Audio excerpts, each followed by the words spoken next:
I was going to get a sleeve on my arm. I wanted to, it was going to cost a little bit too much, so I decided to stay away from it. I know a guy, Coach. You know a guy. Yeah, I got a guy. 62-year-old men arms don't need sleeves on it. I know, but I can see you driving that boat, with a great sleeve. You're right. You're right. Oil that bad boy up. Oh yeah. Light it.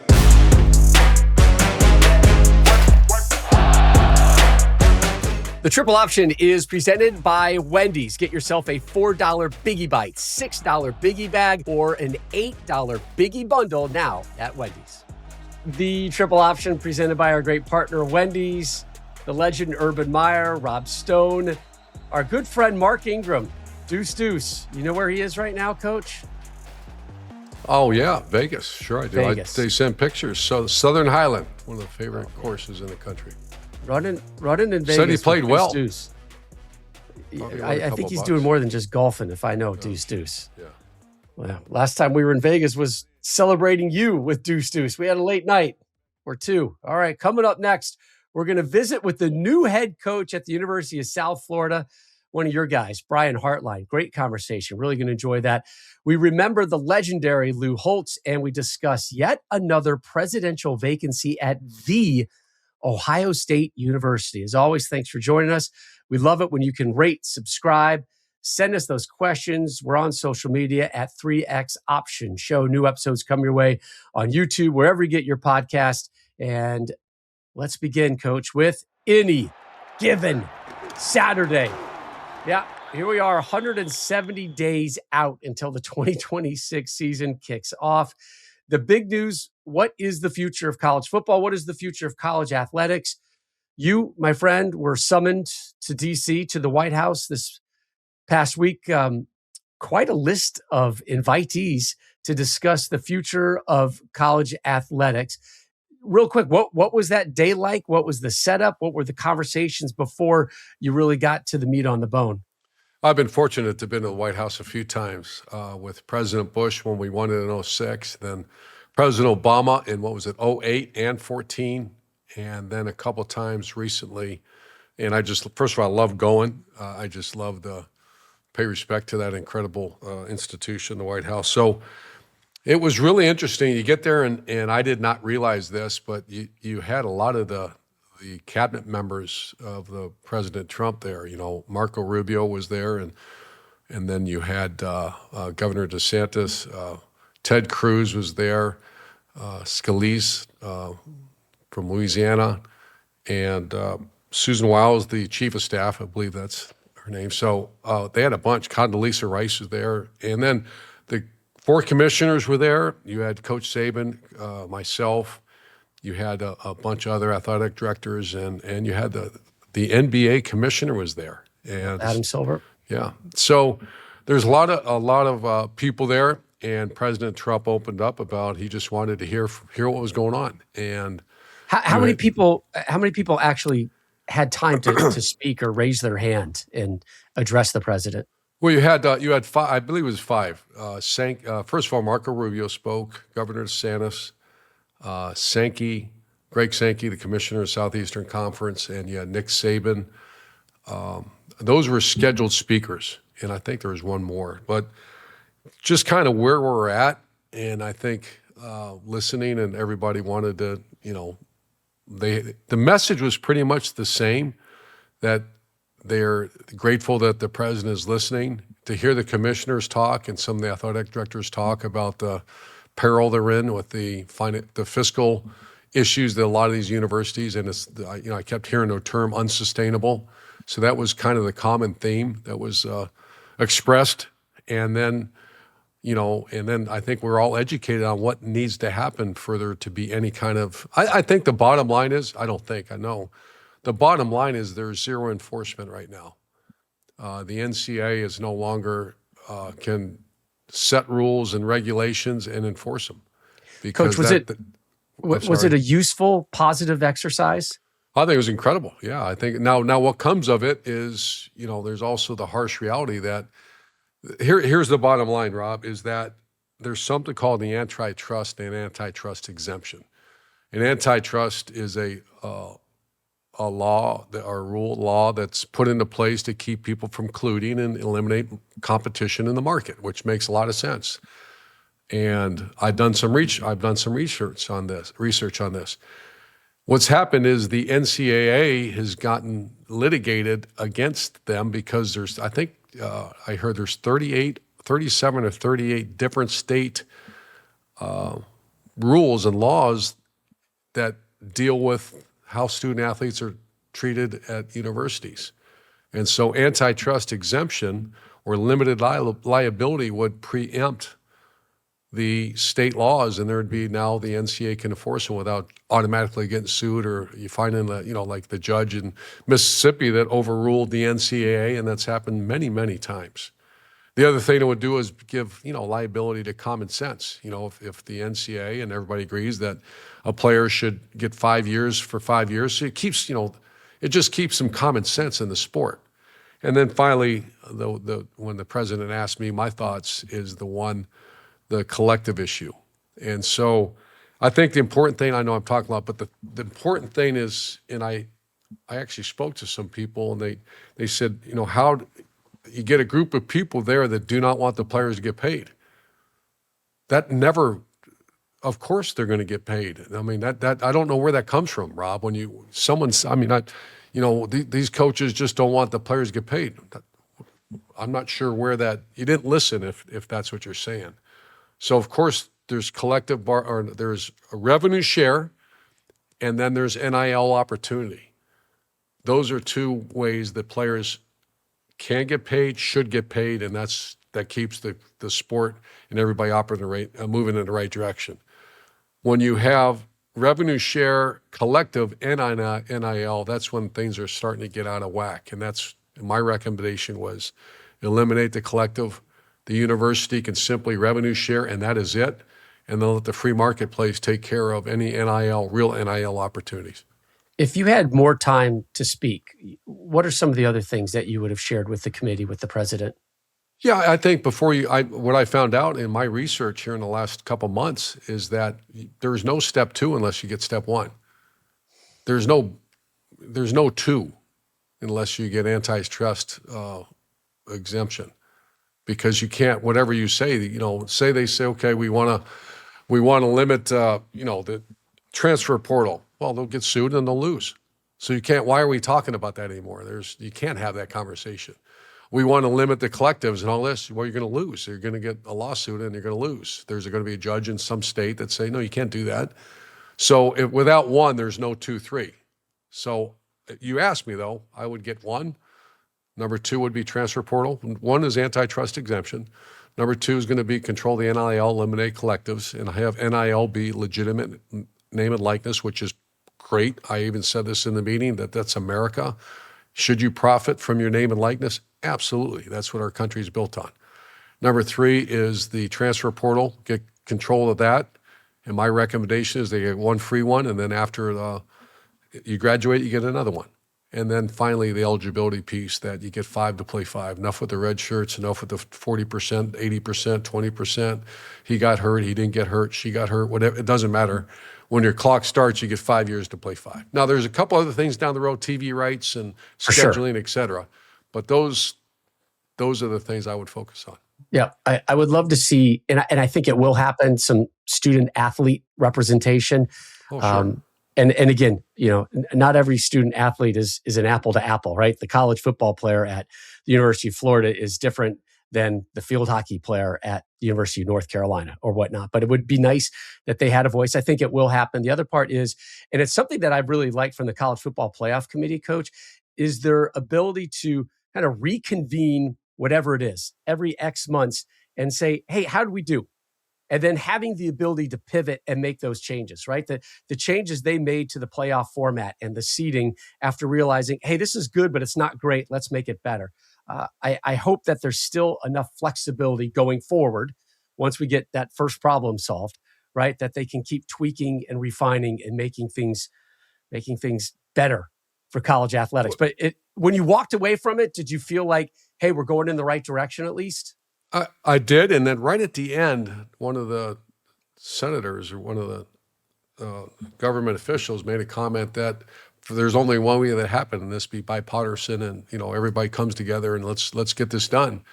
And he said there's minimal chance that will happen, and everybody kind of the air left the room, like, oh, wait a minute. And I actually talked to Greg Sankey, the SEC commissioner, who's a great friend from many. I've known him since '05. I love the guy, great respect for him. And we kind of laid it out, and I just wanted to hear from, I talked to actually 5 or 6 people in that meeting, because I want to know if I'm going to start pushing for something, am I pushing for the right thing? Yeah. And the reality is that unless something gets done, status quo is not going to make it. That's what I've been told. I'm not, once again, I don't have a dog in the race other than I love the sport and I love student athletes, and I want to see, I want to see women's sports thrive. I don't want to see women's sports disappear. And my daughters played volleyball in college. I want to see, soccer and baseball. And I'm such a believer that we have to get some fiscal responsibility here. And I hope it happens. Well, thank you for your efforts. I appreciate it. And hopefully it doesn't end right there. And let's cross our fingers that there's a better future for college athletics. As long as there's open dialogue and people, what I left with that, do people care? You're damn right they do. Yeah. I mean, there's a lot of stuff going on in this world. I also saw some criticism about that. Who cares about, what do you mean, who cares about college sport? You realize the future leaders of our country are on volleyball courts and on gymnastics meets. And that's the leadership of our country. So You're damn right it's important. Good man. That was your Fresh Take of the Week presented by Wendy's. Get yourself a $4 Biggie Bite, $6 Biggie Bag, or an $8 Biggie Bundle now at Wendy's. Let's head to Columbus right now. The Ohio State in the headlines, not the way they want to be.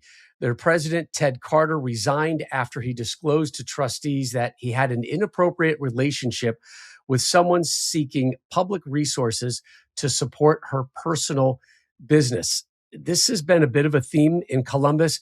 4 presidents in less than 20 years, certainly not what you expect from a program like the Ohio State. I mean, Coach, you get to Ohio State, that's a goal, right? That's like, I've made it, I've achieved, I'm locked down, I am there till I am done, like decades. And now this turnover, certainly not what they expected in Columbus. Curious though, on a football, on an athletic level, what is that relationship like at a Florida, at a Ohio State, between the school president and the head football coach? I had great relationships with our presidents. I had Sidney Brabo at Bowling Green. I had Dr. Bernie Matchin at Utah, who ironically went to Florida. Then they hired us at Florida. And then I had Gordon Gee at Ohio State. And I'm, to this date, very close with all of them. I've not talked to the Bowling Green president very much, but Dr. Matchin and Gordon Gee, we remain very close friends. Gordon Gee left at one point, and when you talk about alignment from the top down, it changed when Gordon Gee left. And my comfort level wasn't the same. That's the guy that hired me, and then the lines of communication are a certain way. And so I have not spoke to Coach Day. I spoke to one of the assistants about it. Regardless what happened, does that change things at Ohio State? It certainly does. Yeah, there's some complicated issues that if you're not aligned with the president of the university, that's a bad situation. So I don't know what's going to happen at Ohio State. I was a huge fan of the president, Ted Carter. He was a Navy aviator, pilot, who I did a couple benefits with and charity events with, and I love the guy. So, yeah, to answer your question, the alignment and relationship with the president of the university for the head football coach is imperative to be on point. And as things change in Ohio State, they have to get, I'm sure Coach Day is going to be involved in one way or the other. I'm not sure he won't be on the committee, but they'll at least have insight into what's going on. Jim Tressel for school president. Oh, done. Is that, I don't even know if that's, someone said you have to have a PhD, you have to have a PhD or something, but I don't know. Boy, he would fit the bill, or he'd check a lot of boxes, at least particularly if you're Ryan Day. Yeah. Ask people know how to raise their hand if they want that to happen. You see a bunch of hands going up. Yeah, a lot of hands. It's interesting, though. Remember, there's been some presidential issues in Ann Arbor as well. Santa Ono, the former president of Michigan, he left, tried to go to Florida. He was denied by the board right there. Does it weaken the Big Ten? Does it hurt their voice, their cause, that two of their biggest institutions are having some issues at the presidential front?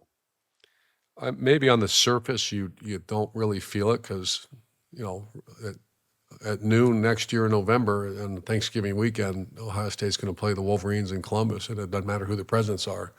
But I think behind the scenes, how you manage your university, how you manage your football program with all the complexities that are going on right now, I think behind the scenes, I think it absolutely does. Very curious times. These are conversations we didn't think we would be having, talking about those two programs having issues up top. Interesting days, right? All right, coming up next, Coach, we head towards your way. Tampa, Florida. Talk with your guy, the new head coach at the University of South Florida. Brian Hartline joins the triple option coming up next. Light it. Guys, Wendy's really outdid themselves with these new Biggie deals at $4, $6, $8. The new Biggie deals are bigger and biggier than ever. And I know what you're thinking. How could the Biggie get even bigger and better? These new Biggie deals are perfect, Rob, because you get to choose between the $4 Biggie Bites, the $6 Biggie Bag, or the $8 Biggie Bundle. If you're feeling something snacky, you can get the $4 Biggie Bites with a JBC and a 4-piece nugget. Feeling something medium? Get yourself a $6 Biggie Bag with JBC, 4-piece nuggets, a small soft drink, and a junior fry. If you want to go full Biggie, you can get the $8 Biggie Bundle with your choice of 2 sandwiches, a small soft drink, and a junior fry, Coach. So the choice is yours for a pretty Biggie deal. Got to be Wendy's. U.S. price and participation may vary. Single items at regular price. Prices may be higher in Alaska, California, and Hawaii. Welcome back to the Triple Option presented by Wendy's. Rob Stone, Urban Meyer, and we go down to the 813, the brand new head coach at the University of South Florida. He left Columbus after playing there, after coaching there. We welcome Brian Hartline to the show. Welcome, Coach. Thanks, Rob. Thanks, Urban. Coach Meyer. Appreciate it. So good to see you. You know, when I was at Florida, USF and UCF and those Florida schools started to get going. And I always thought USF would just punch their way right through even UCF, because I just thought the location, you had the facility issue, stadium issue, but you also had the best recruiting, man. That area was on fire when we were there. So, and a guy named Jim Levitt was actually there and got him cranked up to, I think, number 2 at one point. You did. You're getting a stadium. You're getting a stadium. You got talent within a 4-hour radius. I think I know the answer, but was that the reason this was the one that you jumped at? Yeah, there's a lot of, as you know, Coach, and everything. I kind of went through the process. A lot of things that you kind of talked about. Between the resources, the people, the vision of acquisition of players, and being in the hotbed of Florida for recruiting, and then, frankly, in the new era, it didn't work out at these other places. Come on home. We got a spot for you. So all these different pieces definitely played a huge part. I think that the motivation of the individuals around me, surrounding me, the CEO of athletics, Rob Higgins, Will Weatherford, the stadium, again, I point because I literally see it being built right now. Wow. And, everything they said that they wanted to happen, they're putting their kind of their money where their mouth was. And they kept checking boxes. And then ultimately, in the end, as Coach Meyer, Carol looked at me and said, Brian, it's time. And she eventually made the last push, the last comments, and the rest was off and running. Well, let me ask you a follow-up. So the revenue source at USF, is it going to be a student fee? Is it all private donations? How does a school, because I know USF went through that when they built the stadium, they got a lot of heat, and yet it worked out great for them. Where is the revenue source at South Florida? Yeah, I mean, they've been very aggressive on a rev share as far as how much we're allocating for football. We maxed that out. So from a player's perspective, building the stadium has been funding. We're working through Will Weatherford and getting the backbones of everything being built. But yeah, I think the big piece is allocating the school rev share amount and maximizing that out. I think that us choosing to do that is very uncommon, especially in this conference. And but they're very adamant about winning. They're very adamant about growing this program. And frankly, it's only 30 years old. You hit on it. The football program is only 30 years old, Wow. which is amazing to me. So where they've started, back when in the trailers out back, literally trailers, to where we are now today has been it's pretty special. What are the short-term and then the long-term goals for this program? Not just football, but for USF athletics as a whole. Well, I'm where my feet are right now. I'm not looking too far down the road, frankly. I am focused on the here and now, focused on having a first grade spring ball. We're doing a great job getting the right guys in this building, but then challenging them daily, both as people and players, for them to grow is really, really important. Now, strength coach Antonio Turner did a great job, AT, of changing our numbers from where they started to where they are now. So good first step. But now we're just really focusing on a handful of things in spring ball. Relentless effort. They're learning what that means. To go, 4 to 6, A to B +2, and everything you do. You think you work hard, you don't really know until you know. So we're learning what that means right now. That's really, really important. We're trying to build trust. That's really, really important. Like, our character, our connection, our competence, and then consistently doing that.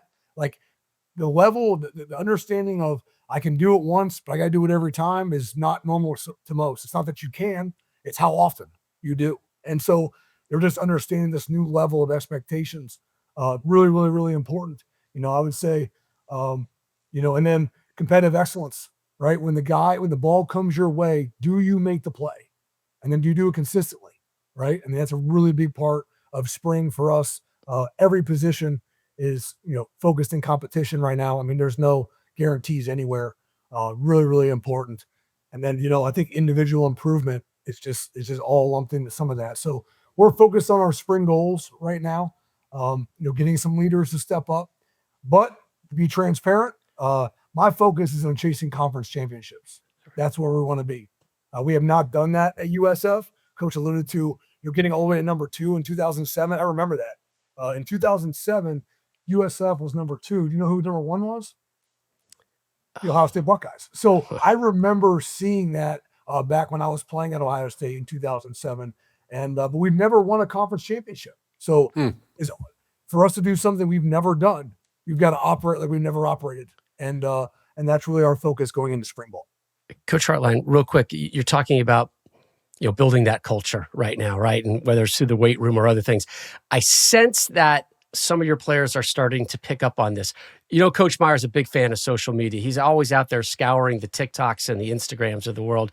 Coach came up with this one. Wow. Do you know where this is going? We're going to run it right now. One of your running backs posted this caution tape all over the running backs' lockers right now. All right. So break this down. What happened? Who did it? What instigated it? And what the ramifications have been?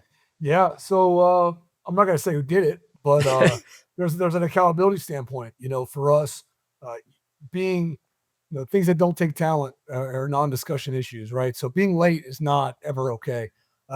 We've also extra motivated the guys by putting 25 minutes before their lift time. So they have to be at weight, at breakfast, checked in 25 minutes before their lift time, or they are late. It's not about the lift time. It's about being ready for your lift. So there may have been a guy that was late. The first time was a warning. We obviously progressed past that. And once that happens, the unit is kicked out of the locker room. They can get their stuff outside the locker room. They can wash their own clothes because they don't get the convenience of people taking care of them. And then the coach is also out of his locker room. So it's definitely a unit feel.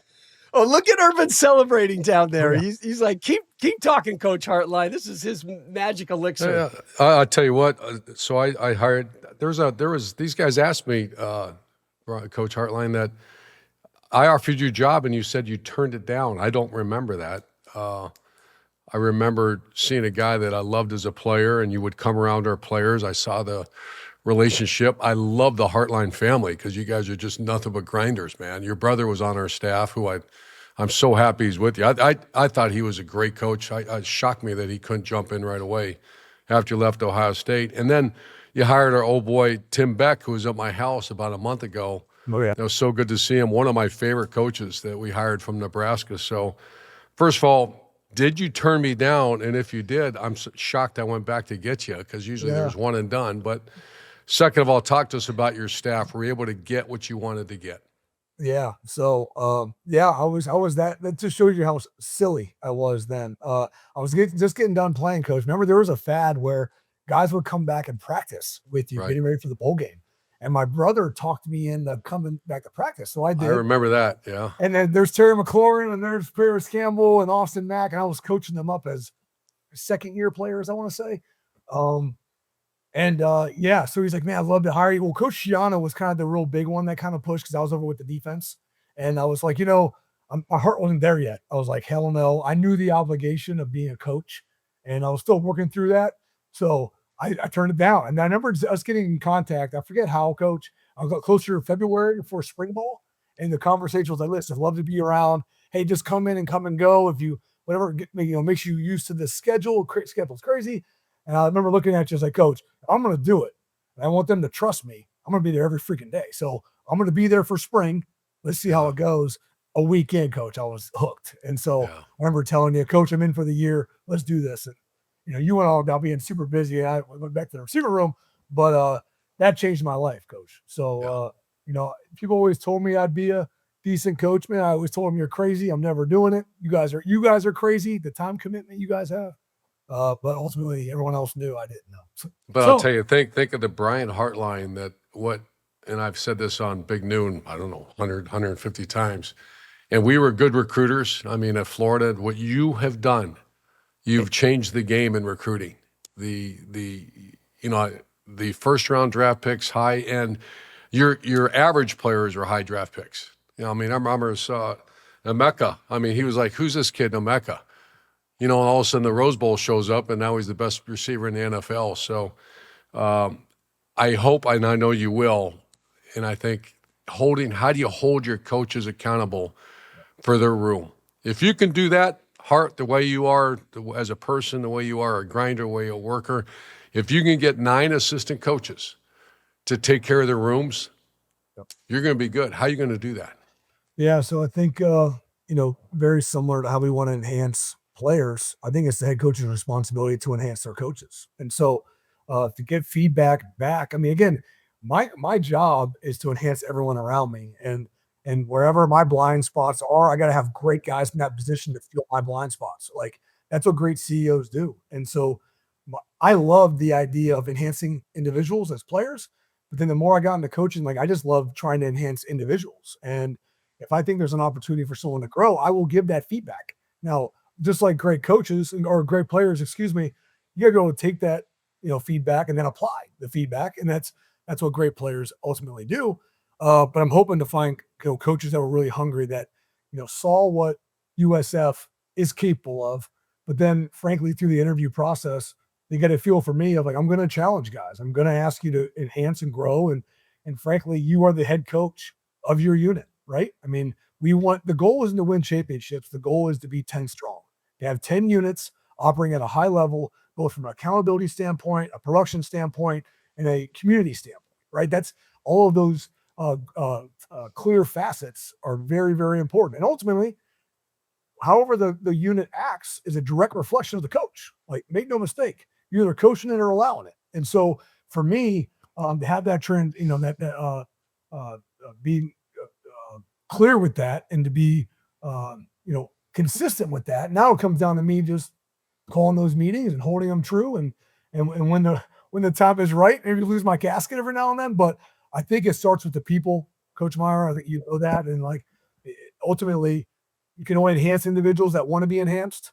You can only grow players that want to grow, and don't look for handouts. I think we got a great staff that's built that way. Now it's up to me to, follow through on my word. Now, Tim Beck's your OC. Will you run I know it's going to be the USF version. Yes. Similar terminology that you've used and that you're used to? A lot of what Coach. It was that kind of I remember coming in 2017 with Coach Day. Coach Day was the quarterback coach. I was assistant receiver coach, but I grew with him. So the way he kind of grew that offense with Kevin Wilson and all of us, kind of became version 2.0, if you will. And then Right. Tim Beck, had the foundation, the formations, the mentality, the culture part of it, which is critical, how we operate. He knew that piece. So we're kind of combining the two, coach, and kind of updating the system, and it'll be our USF version, if you will. Yeah, was Tim Beck from point one that you wanted, or did you kind of look at some guys and No, I talked to some guys, and I think that when I did that, I was trying to explore other options. A lot of different philosophies out there. The players that were here, I was trying to do right by them. They ran a different kind of philosophy offensively last year. So was there an opportunity to kind of blend and grow? I tried. I couldn't do it, coach. I couldn't do it. So I went back to your kind of offense, Coach Day's kind of offense, what we've been doing for the last 7, 8, 9 years at Ohio State, and Tim ended up being the perfect fit for that. So very excited about that, and just catching everybody up on where we took everything. I was going to get a sleeve on my arm. Yep. I wanted to. It was going to cost a little bit too much, so I decided know a to guy. stay away I from know it. a guy, coach. You know a guy. Yeah, I got a guy, and we have some NIL too with the help of the 62-year-old men arms don't need. I know. sleeves I can on see it. you driving that boat, with a great Yeah. sleeve. You're It'll look right. excellent. You're right. Oil that bad boy up. Oh yeah. All right, Hart. Obviously, the number one factor in that I looked at when taking jobs was what's the recruiting look like. And years ago, I had a chance to go to Notre Dame or go to University of Florida. It was because you got it right there, man. I mean, you fall over players, but I noticed that the high school coaching, because we quit paying our coaches, they started to leave. I understand our governor, Ron DeSantis, who I'm a big fan of his, passed a bill, or they're really going to reinvest in the high school coaches, which I tried to get done years and years ago. You take the top talent, now you pay the coaches. This could become the best state in the country. What's your thoughts on Florida high school football? Man, Florida high school football, I mean, frankly, might be the best in the country already. So to just provide that security and not leaving the state, I think is everything, right? I mean, I think that, provides a great security for players to develop, coach, as you know, like you need consistency, both in routine daily and the players that are the coaches that are coaching them. So for them to have more stability and more a consistency in their development, it only helps the potential growth. I think the athletes are definitely here. The mindset definitely is. That's why I love the Florida athlete. The mindset here that I love ball. The winner takes all. There's just so much competitive spirit in the state of Florida. That's why I gravitate to it. I got to know it well in Miami when I was down there. Recruited the state for a long while now, and man, I don't know. We say it's one of the top schools. I'm not so sure it's not the top school in the USA. So to help support these coaches that are going through it with all this NIL and movement and craziness, to do that and give them more opportunities there, that's huge. And I'm a big fan of his as well. Polk County was I told people that I had a rental home in Polk County and St. Thomas Aquinas. Yeah. And He's George living Smith there. was a coach, and I had my own office. And people got so pissed off the other Florida schools. When I was at Ohio State, I'd go down. I became friend, and I got the Bosas. And Wow. yeah, you can. I watch your coaches going out of state, man. You don't need to go far. No, not far, coach. And there's some, again, quarterbacks are a little different, and Right. but outside of that, there's some great players and a little bit of Southern Georgia. But man, you got all of Florida to really operate with. And so when they have great teams here at USF, heavy Florida representative. Sure. So got to make sure we're mindful of that, and we will be. Coach Hartline, you talk about all those things. What is the ceiling for football at USF? Rob, I mean, I know it seems like you dream big, but that's where big things happen. And I'm going to be fully transparent because our CEO of athletics, Rob Higgins, is big on it too. Like, he has big aspirations. He really wants to take us, to another level. And if that were to be the case, between the talent acquisition, the players in Florida, those that want to be here, the city of Tampa, the media market is 11th in the country, number 1 in the state of Florida. We're going to have a brand new facility for football. I mean, state of the art now, Coach Meyer, Rob, like unbelievable. And a stadium right behind it with all its funs and whistles. And so the opportunity here is limitless. I mean, I think that, where we are now, we're looking to dominate, and do a great job in our conference. We got to earn that right. We have not done that in the past. But to say we can't be, chasing bigger aspirations would be a mistake. To think that you can't do anything you want to do here at USF, you can't do everywhere else. I don't really know why. The market's here. The resources are here. The people are here. The players are here. And then ultimately, we have to do a great job building a sustainable culture and a team. But I think the sky's the limit, to be honest. And that was a big part of why I wanted to be at USF. Listen, I don't want to be in a place where I'm looking to jump other places. I stayed at Ohio State for a long time. I love that place. And I am falling more and more in love with USF. And the reason why I chose USF because I thought that was possible. I'm not looking, people have used this place as a stepping stone in the past. That is the opposite of my mindset. I have no interest in that. I love my family. I love the security and stability and consistency of being in one spot for my family. And I thought I could do that here at USF. Curious, did you try to get Jeremiah Smith to join you down in Yeah, Tampa? he actually wanted to come. And I said, listen, just stay at Ohio State. It's probably best for them. All kidding aside. Yeah, that would have been awkward. Yeah, I've been awkward, but no, Jeremiah's, my guy. But that's you were recruited. OSU is in that offense, right? And Julian saying, what are we talking about? Go dominate, go win a national championship, and then I'll see you in the pros. So you were recruited by Tressel. You worked under Urban. What are some of the attributes you've pulled from those two and other coaches that you've been around, whether it's NFL or college football, that make you a head coach? They have shaped me for sure. I wish to this day that I could have been in Jim Tressel's staff meetings to see how he operates. I didn't get that luxury. But for him, I definitely saw what everyone sees. He really cares more about the person than the player. I mean, he is to a fault, maybe even, he is, I don't think you can be wrong that way, but he is, the senator, he is, just big hearted from a grandpa mentality kind of thought process. I mean, to sit in a room during fall camp and have quiet time and read our books, that was part of camp, which we really haven't seen a whole lot of since.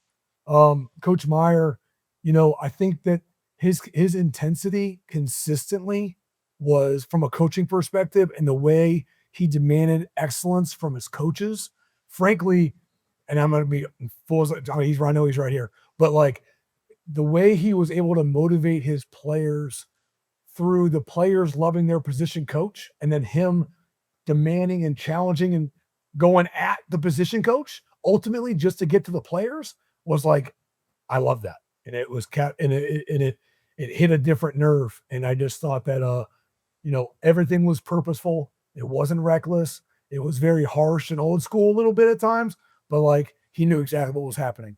And then I think when I got an opportunity with Coach Day and watch him even, grow as a head coach, elite offensive mind, and then become the elite head coach that he has become, it was kind of a mix of Coach Meyer and Coach Tressel. It was they put him in between a little bit. And so to see all those perspectives, I think the one thing I learned, Rob, was do it your way, and it's not about trying to be somebody you're not or fake it and be like them.